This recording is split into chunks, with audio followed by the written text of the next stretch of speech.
The influences are many and varied.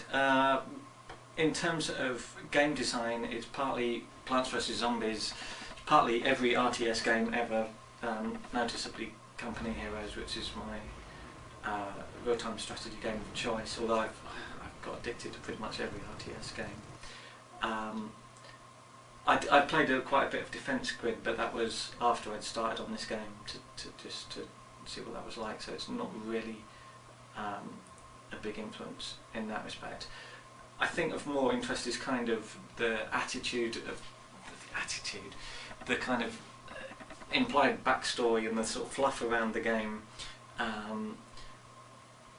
which is, it draws on lots of things. It draws slightly on a Doctor Who episode, the genesis of the Daleks. And if you forget the Daleks and forget Doctor Who, the kind of backstory to it is that there's these two races that have been fighting a war, and the war's gone on for so long that there's still some people in trenches with gas masks and shotguns, and alongside them there's people with lasers.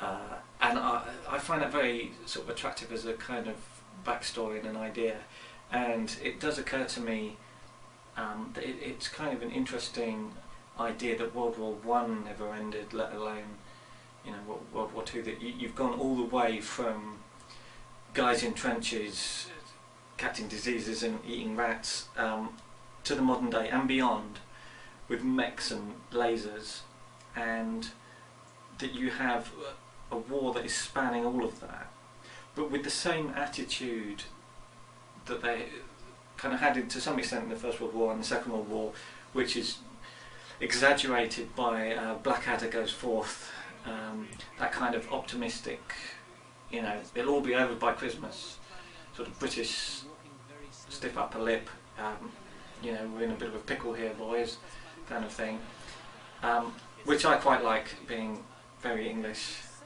and I'm also very amused by,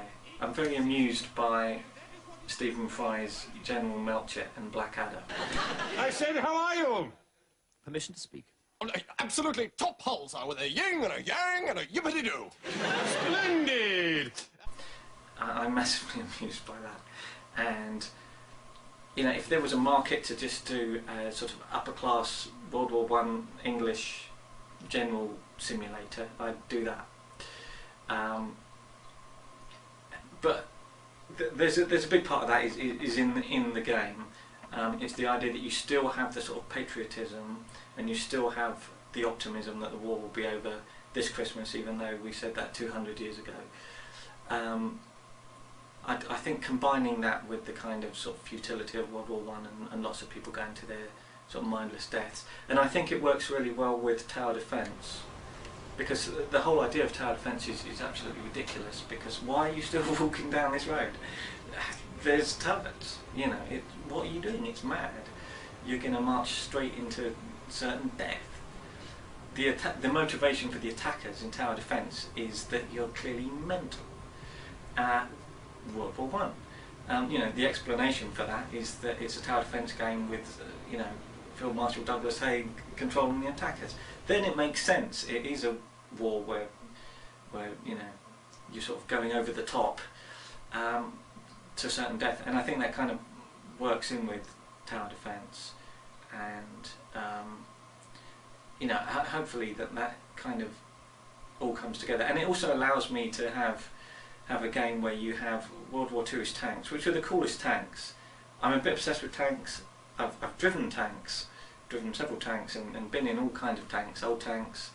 I've been in a sort of Mark IV, Mark 1, the original World War I tank, and I've driven a Challenger tank, and sat in the gunner seat of a Chieftain tank. I live near like a tank training place, and you know, the World War II tanks are the best. The coolest tank ever is a Tiger tank, clearly.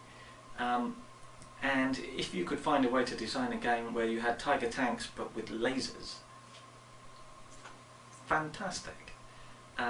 That's my assumption, and hopefully people will agree, because I've bet a ridiculous amount of time, effort and money on that fact. So hopefully it works.